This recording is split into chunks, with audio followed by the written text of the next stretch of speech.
চিৰাং জিলাৰ বিজনীৰ বড়ো লাওগাঁও খেলপথাৰত কেন্দ্ৰীয়ভাৱে অনুষ্ঠিত কৰা বড়ো আন্দোলনৰ প্ৰথম শ্বহীদ সুজিত নাৰ্জাৰীৰ স্মৃতিত শ্বহীদ দিৱসত অংশগ্ৰহণ কৰি বড়ো ছাত্ৰ সন্থা চমুকৈ এপছুৰ কেন্দ্ৰীয় সভাপতি দীপেন বড়োৱে সাংবাদিকৰ আগত কয় যে যিকোনো কাৰণতে বড়ো ৰাইজক দমন নীতি গ্ৰহণ কৰি ভয় ভাবুকিৰ যাতে ভূমি অধিগ্ৰহণ কৰা কাৰ্যৰ পৰা বিৰত থাকিবলৈ ৰাজ্য চৰকাৰক আহ্বান জনাই তেওঁ কয় যে এই প্ৰকল্প স্থাপন কৰিবলৈ যাওঁতে ৰাইজৰ আবেগ সেন্টিমেন্ট কি দিশ আছে এয়া চাব লাগিব আৰু বিষয়টো আলাপ আলোচনাৰ মাজেৰে সমাধান কৰিব লাগিব বুলি প্ৰকাশ কৰি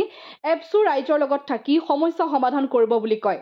ইফালে বিটিআৰত অঞ্জলি দৈমাৰীৰ নেতৃত্বত নতুন ৰাজনৈতিক দল গঠনৰ সাংবাদিকৰ এক প্ৰশ্নৰ উত্তৰত এপছুৰ কেন্দ্ৰীয় সভাপতি দীপেন বড়োৱে কয় ৰাজনৈতিক দল সংগঠনৰ অধিকাৰ সকলোৰে আছে, কিন্তু এয়াও ঠিক যে একোটা অঞ্চলৰ পৰা এটা জনগোষ্ঠীৰ পৰা তিনিটা ৰাজনৈতিক দল থাকে তেতিয়াহ'লে আমি কৰবাত নহয় কৰবাত উজুতি খাব লাগিব। এয়া আমাক অধিকাৰ দিয়াৰ সলনি ক্ষতিহে হ'ব। গতিকে প্ৰতিটো দলৰ নেতৃত্বই ইয়াৰ ওপৰত বিবেচনা কৰি নেতৃত্বই জাতি আৰু অঞ্চলটোৰ স্বাৰ্থত চিন্তা কৰিব লাগে। তেওঁ কয় এপছুৱে বড়ো জনগোষ্ঠীৰ স্বাৰ্থত BPF আৰু UPPL দুয়োটা দল মিত্ৰতাৰে আগবাঢ়িবলৈ প্ৰচেষ্টা চলাই আহিছে আৰু বড়ো আন্দোলনৰ পটভূমিত বড়ো আঞ্চলিক ৰাজনৈতিক দল গঠন হৈছিল যদিও এপছুৰ কোনো ৰাজনৈতিক এজেণ্ডা নাই, কিন্তু চুক্তি ৰূপায়ণ কৰাটো আমাৰ মূল এজেণ্ডা। সেয়ে এতিয়া দুই দল নহয় তিনিওটা ৰাজনৈতিক দলৰ মাজত যদি বুজাবুজি হয় আমি অতিকে আনন্দিত হ'ম বুলি প্ৰকাশ কৰে।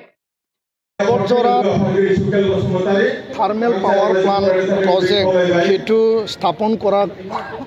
ভূমি অধিগ্ৰহণক লৈ পেলাই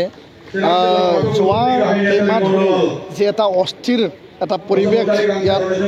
চলি আছে আৰু যোৱাকালি আমি দেখিবলৈ পাইছোঁ সংবাদ মাধ্যমৰ যোগেদি আৰু মই মোৰ আঞ্চলিক কমিটিৰ যোগেদি মই লৈছোঁ যে ৰাইজৰ মাজত আৰু পুলিচ প্ৰশাসন আৰু চিভিল এডমিনিষ্ট্ৰেশ্যনৰ লগত যি এটা সংঘাত আৰু এটা যি টানাটানি যি এটা পৰিৱেশ আমি দেখিবলৈ পাইছোঁ এইটো আমি বড়ো ছাত্ৰ সন্থাৰ তৰফৰ পৰা কঠোৰ নিন্দা কৰিছোঁ, আমি দুখ প্ৰকাশ কৰিছোঁ আৰু জিলা প্ৰশাসন civil administration police administration BTR চৰকাৰ আৰু অসম চৰকাৰক আহ্বান জনাইছোঁ যে মাটি অধিগ্ৰহণ বা ভূমি অধিগ্ৰহণক লৈ পেলাই কোনো কাৰণত যাতে ৰাইজক দমন কৰি পেলাই ৰাইজক যাতে ভয় ভাবুকি দেখুৱাই পেলাই তেনেকুৱা কাৰ্য যাতে কৰা নহয় আৰু এই কাৰ্যৰ পৰা যাতে বিৰত থাকে। থাৰ্মেল পাৱাৰ প্ৰজেক্ট কি কাৰণত স্থাপন কৰিব, কেনেকৈ কৰিব, ইয়াত বসবাস কৰি থকা ৰাইজৰ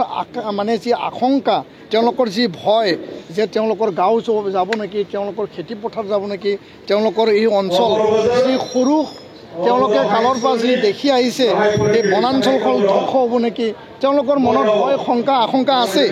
আৰু এইটো আলাপ আলোচনাৰ মাজেদি এমিকেবল ডিছকাশ্যনৰ মাজেদিহে আমি সমাধান কৰিব লাগিব। কোনো কাৰণত আমাৰ অঞ্চলৰ ভূমি আমাৰ অঞ্চলৰ মাটি